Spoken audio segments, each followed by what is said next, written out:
Hey there, welcome back to this week's episode of Finance Fridays. I'm your host, Lucas Ballahood with the Ballahood Group and Coldwell Banker RMR Real Estate.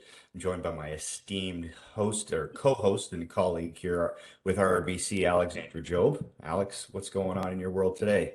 Hey, not much. Working away here. We had a short week last week with Easter, and then, well, the kids were off on Monday, but it was not a bank holiday on Monday, just on the Friday. So, just coming off that holiday mode, I guess, with Easter behind us now. Yeah, no doubt it was a gorgeous weekend. And I got out on beautiful Monday week. afternoon there, got some yard work done too, and had Yeah. the boys outside playing in the sandbox, and that was lots of fun. And more outdoor activities to come because it's a beautiful week. More sunshine, lots of warmth, which is great.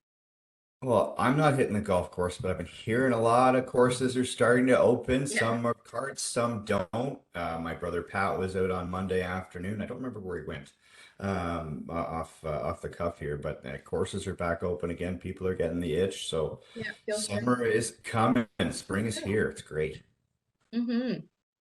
Well, Alex, today I want to just go over a couple different things. Obviously, I want to hear what's going on at RBC in the banking world, and we're recording here the second week of April.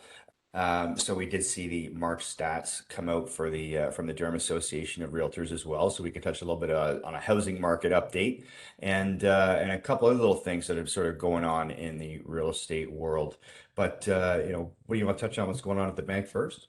Yeah, so today Bank of Canada made the announcement that rates are staying put, which is fantastic.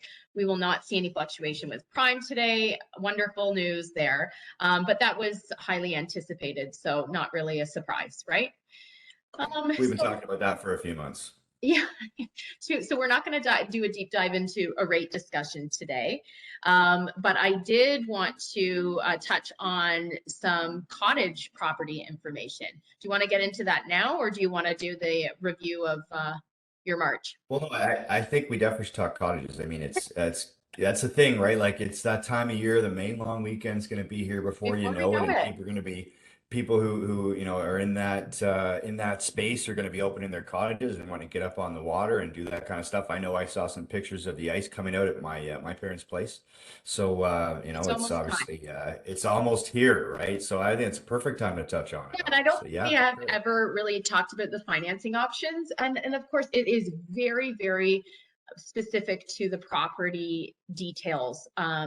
So not just the client side of things, but whether the property is the type A or type B of cottages. Okay, so the first would be our seasonal cottage properties. They're classified as non-conforming, and that's just based on the property type and the location. So this is going to be the type of property that doesn't have a permanent heat source, doesn't have permanent foundation, seasonal access, might even be boat access. That is going to kind of change the structure of the financing that clients will have available to them. So at RBC, we'd generally be looking for a 35% down payment for a property that is seasonal. However, we do offer financing that is insured through Genworth, so not CMHC, but the other company. And they will look at financing seasonal cottages up to 90%. We can do with them 90%, so 10% down. But again, it's the property details that we need to review. There's always a full appraisal. And one of the big pieces is clients get interested in these types of seasonal homes because they go, hey, I'm going to put this on Airbnb. It's going to generate this much income. We cannot use rental income when considering the financing qualifications. Okay, so it has to be on the client's sole earned income and standard income verification. So even those clients that we've talked about self-employed in the past that do stated Mhm. income, yet we need to see conventional or standard income verification for these clients. So it's not under stated income program, and we're not going to inject rental income to qualify our clients for this program. Also, you may be restricted with a 25-year amortization for seasonal versus your 30-year amortization. So there's a lot of specifics when it comes to the financing based on the property type. Now, when we get into not seasonal, but a full season year-round access home, then we're looking at something that's really considered a second home. And again, non-investment property, single family dwelling, an owner occupied. And that can be, again, financed through and insured through default insurance, or we can look at doing a conventional mortgage with RBC with 20% down. So lots of options. It's really determined on the client's ability to qualify for either that insured product or that uninsured product. And it's also, it comes down to the seasonality and access that's Yeah, there on the home, right? It's the seasonal one that requires the 35% down, but if you've got a year-round property and someone is, they might only use it seasonally or recreationally, but it has the heat access year-round. It's built on a proper foundation, yeah. and it's With used, RBC, or it can be used year-round. You can yeah, do it with the second 20% or less. 20%, or you could do less down. But if we're getting into less down, then you're going to be an insured product, which there is a premium that's included on that loan. And yeah, we're dealing with two people to approve, the bank plus the insurer. So it's so important to, of course, don't be going out and buying a cottage with no financing condition. Put your financing condition on for 5 days. We have to do an appraisal, and we may have to send it to the insurer as well. And we need that time to put it all together. Now, thinking about appraisals, so there's different types of appraisals. We talked about this a little bit even recently, where there's some not to say a traditional, but there's a desktop appraisal where you're just Yeah. looking at the comparable sales in the area. But is 5 days really long enough? If I would assume Yeah. that an appraiser is going to want to drive by the property and take a good look at Yes. it because Full appraisal. there's such specific homes. They're For each sure. are unique to themselves, right? So, So to be honest, there was a time that, well, everyone was buying things firm, no financing conditions, but it was mhm. taking forever. And this was specific in like the heat of COVID, taking forever to find appraisers to do those rural type of properties, to get them out to do the site visits. So if it's not 5 days, I mean, that should be minimum. It could be 7, 10 days, right? We'll of course be ordering the appraisal right away, but that can sometimes be an issue, and sometimes we need extensions if the appraiser can't get there until, because of the location of it. But we're always going to try to source an appraiser that's in that area and familiar, right? Gotcha, gotcha. But it Yeah, it's will one of those always be a things having pull. that timeline. That's good. Good to know, right? Because 3 to 5 days is typical for a financing condition for, a standard residential home, let's say, here in Durham. But if you're getting up into the Kawarthas or Yeah. Peterborough or something like that, then at that point, In a busy the time, appraisal longer period might be needed. yeah, why not, right? And you need to, it would be for the seller so much more security for them knowing that that piece has been satisfied, instead of saying, oh, the bank's okay with it, but the appraisal hasn't been done. We don't want to be doing an appraisal last minute, right? We want to know all the property Oh, details. absolutely. Yeah, absolutely. Get that right out of the way ahead of time. Don't want to have that last minute appraisal Nope. before closing. Everyone heart stops. Oh, well, that's great, Alex, and yeah, certainly that's a market that will draw lots of attention here in the summertime, and if people are interested, certainly they need to give you a call and figure out what their outlook is, for purchasing a property like that. Absolutely. Now, housing here in Durham, man, it is heated up. It's getting really hot again here in Durham region. We did see a big increase. I think it was 44.5% increase in the number of sales, month over month, and a similar number to the increase in new listings as well. We're up almost at 900 sales this past month. 88, sorry, not 900 sales. Yeah, sorry, I looked at the wrong column on my notes here. 864 sales in March, up from 601 in February. Our average sale price is up to 926, and we were hovering at that just under 900 for the last 4 months or so. So we've seen the average price kick up again as well. But the big thing here that is alarming to me is our inventory levels have dropped right off. In January, we were around 2 months or more than that. Now we're down to a month of inventory again, and just that buyers are right back out. And as you're talking Yeah. about the interest rates being prime rates being held by the Bank of Canada, that's going to be a big thing. Mhm. Keeping buyers in the game as well as just sort of seeing the market is balanced back out. Mhm. But we've seen homes, the percentage of homes now that are holding an offer presentation date is way up, and we're seeing a lot of activity in like Oshawa and Clarington in that $700,000 to $800,000 price range. It's very, very competitive. Yeah. Even looking over the past few weeks here into April and end of March, it's tough to find a home under 600,000 right now if you're looking at a detached product and something of that nature. So, the market's heating up quite a bit, and that's a good sign for sellers, because we're back in the seller's market. Um, And we're also expecting a lot of immigrants this year to come to Canada and likely settling here in Ontario. So this is likely going to continue. This higher buyer demand is gonna stick around. So people remember what it was like when you're in multiple offers and trying to negotiate in competition. People need to come with a strong deposit and be very flexible with, attempt to be flexible with the seller's terms because they might have a closing date in mind or deposit level or certain things that they're expecting, and you need to be able to be Be prepared to step prepared. up if you want to be Yeah, successful. I was Yeah, just going to right. say and that. you need to be flexible with You it. have to be Yeah, prepared. so You need your deposit funds. You need to be pre-approved. You need to understand the market. You need to act fast. So be prepared with your realtor and your mortgage specialist. that's right. Now get pre-approved and figure out what your budget is going in, because it's, conditional offers are still very common, but you want to remove as many barriers as possible to that seller when you're submitting that offer. Yeah, And, fewer conditions will strengthen the offer. So if you know exactly what you're going to be, if you know what you can afford and what the bank will loan you, then it can help to have a shorter conditional period, assuming, keeping for that sure. financing clause in there. You don't need to do the full application and all that, and use up all that time period. Just, everything verified with your bank and then move forward right away. I But was going homes to are selling quick. We're I seeing them sell in 1 day on the market. I love to get my clients' opinion as to what they expect to, find. They always have a price point in their mind. What do you hope to purchase for between this and what your mortgage will be? However, if I can pre-approve them for a little bit more to show them that, even if it's $50,000 over their budget, I mean, budgets are personal, but if they are pre-qualified for that higher amount, I like to show them that, because when you're in a multiple situation, you may have to go a little bit more than what you first anticipated. So if I can pre-approve them for kind of their maximum and they can stay within that, then they're good to go. Well, if you're looking at the average price point right now, just think like $10,000 at a $926,000 sale price, Mm. or sorry, $10,000.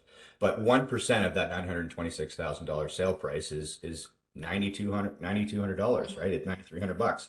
So, that could be the difference. 1% could be the difference in being a winning bid or not. You really need to have an idea of, I always say to our clients when we're going into that, deciding on what your price is and you're submitting that offer, knowing that you're likely going to be some competition. Yeah. So having an idea of what is the price point that you'd be happy to buy it at. But once you get beyond that number, if someone else were to offer that number or greater, you'd be like, no, that's okay, you can You have have it. to know You need to that walk understand away. where am I going to stop? But Yeah, you good also want to point. have that buyer's remorse. It's like, I offered too much. It's like, Good. no, Yeah. I'm happy to get it for here, but if I go any further than that, that's my line. Someone can There's have it. that must Uh, have, the must have. If it goes for this, I must have it. Right. And then after that, it's like, I'm okay. I got to walk away.